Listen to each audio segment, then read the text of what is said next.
Hi, welcome to Tarot Combos, where we draw 2 cards, just 2, and say more with less. What's happening today in today's energy? Oh, one more. Okay, we have the moon. Oh, I love the moon. I love all the cards. I don't know if I've seen it in this deck. I love this artwork. Look how shimmery. The moon challenged by 8 of Cups.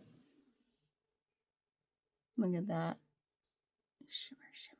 But look, isn't it fascinating? They are both looking at the moon. What? Oh my God. What? That's all I have to say about that. I'm just going to end this video. It just says what. That's what we learned today. So we have the moon challenged by the 8 of Cups. This feels very much like there's a turning point right now in your life. There is a turning point. There's a point of no return. I'm not settling for less. I'm going to find the thing, whatever that is for you. There's a turning point. No looking back. Not settling for less. What's interesting to me is like how okay, what I want to say, I'm going to do this in reverse to see what happens. Let's pretend for a moment the 8 of Cups was the primary energy here and the moon was challenging you. We're gonna back ourselves into this reading. Oh, this sounds fun. So the 8 of Cups, not settling for less, moving on, point of no return, no looking back. I'm going, it's finally time. My heart's desires, it's this cup energy, it's heart energy, it's passion of like, not passion, but like the deepest heart's desires. What are they? What is it? And now there's like, son of a gun, I'm done dancing around it, avoiding it, filling up my life with everything but it. Let's go. And challenged by the moon, which is like, oh, there's going to be points at which in order to achieve the heart's desires, you're going to have to dig deep into the subconscious and dig deep into and reveal the unconscious drivers of your life. Like what is really driving you? What is, this is shadow work. Let me just say it. So how might this, you going off, how might the need to do some shadow work be like, are you avoiding this? Because this heart's desires you might feel some sense of it, like be achievable, I don't like that word, achieve has like negative connotations with like doership, but you know what I mean?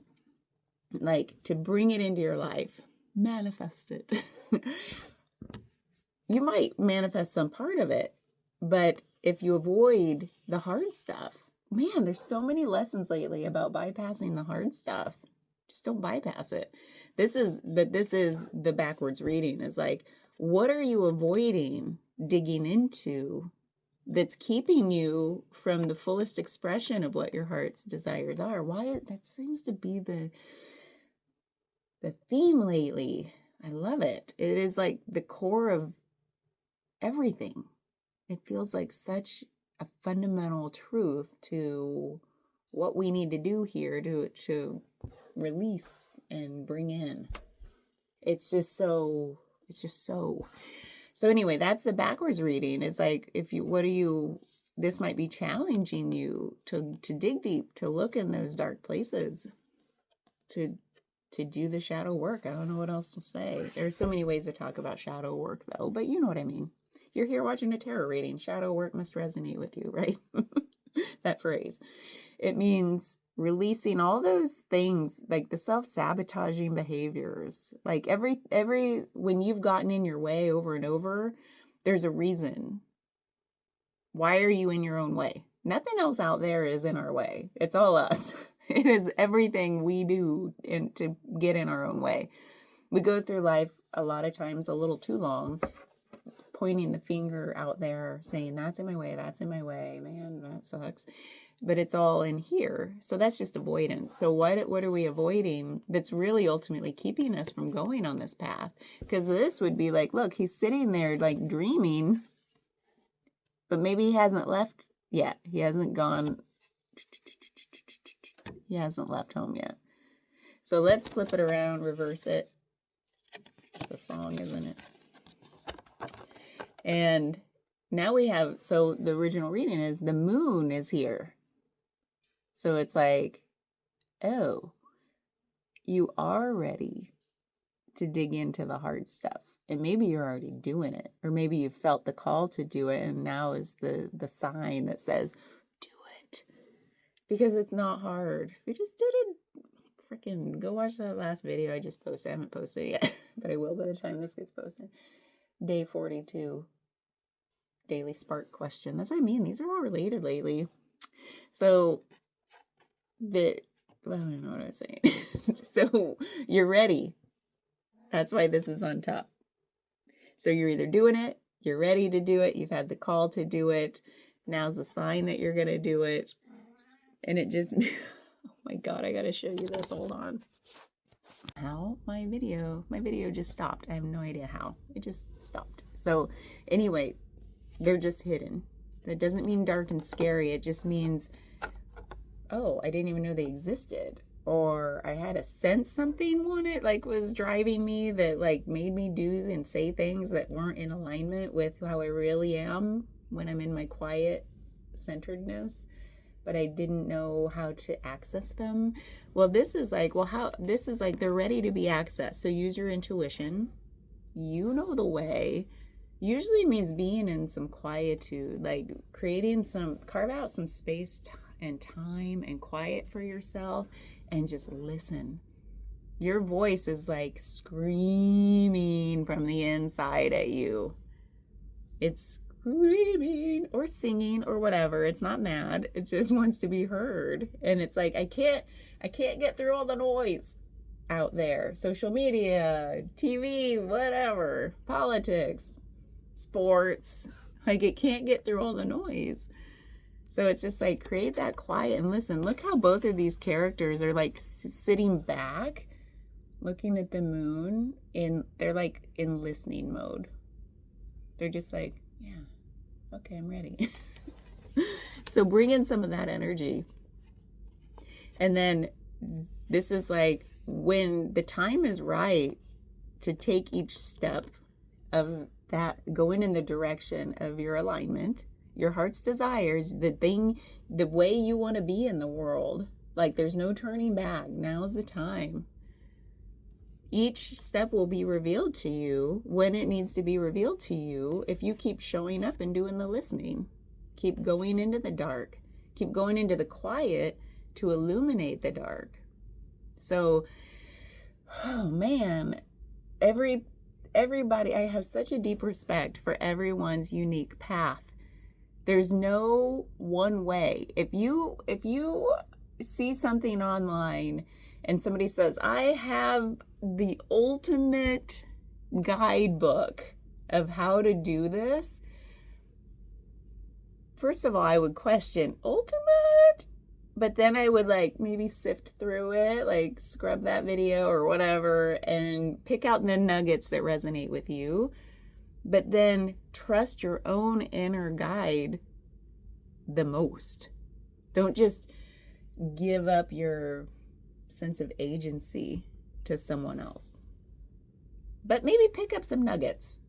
Like, that's all we can do is like, well, if I have no idea what to do and my inner voice, I still can't quite hear it, or I'm not practiced enough in how to listen, or it's just not saying anything right now, then try something new.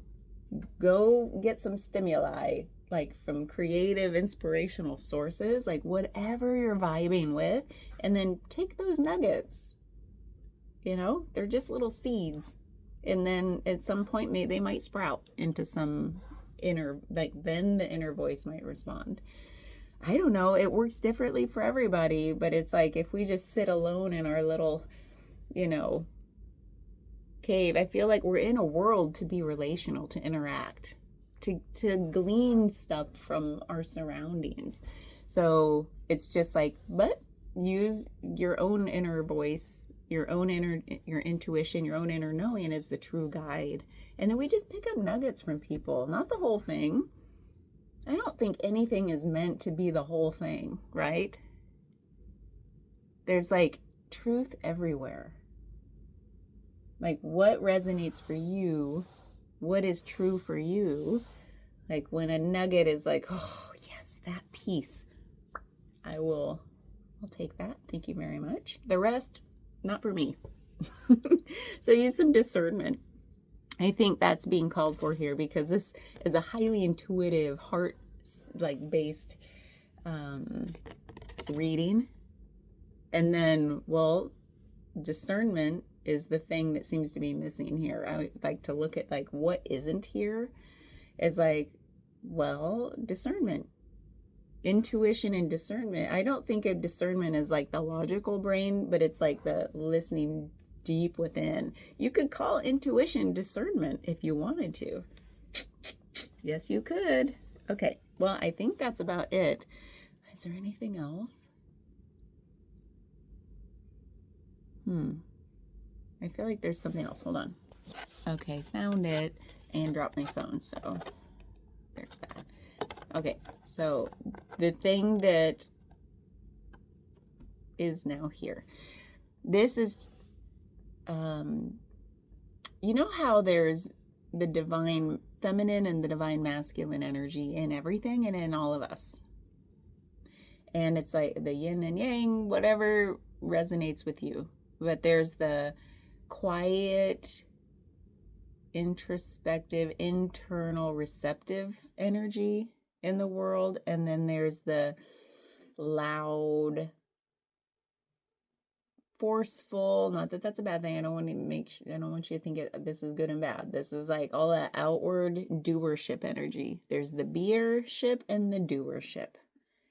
There's the inward and the outward.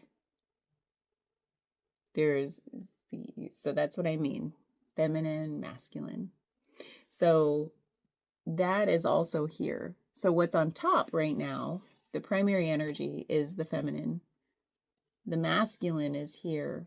See how the feminine, we can see her face. She's facing us. The masculine, his back is turned. This to me is like, what is the primary thing to tap into here is your divine feminine energy of receptivity, that listening energy, right? That receiving what's meant for you, because the doership is kind of in waiting. The doership is waiting for the receivership, right? Once you receive your answer, you can act on it. Not the other way around. If we're acting like, just got to get there, I just want to go. And that's like bypassing energy. It's like, wait a minute, she's waiting for her answers. Okay, so that was the last little thing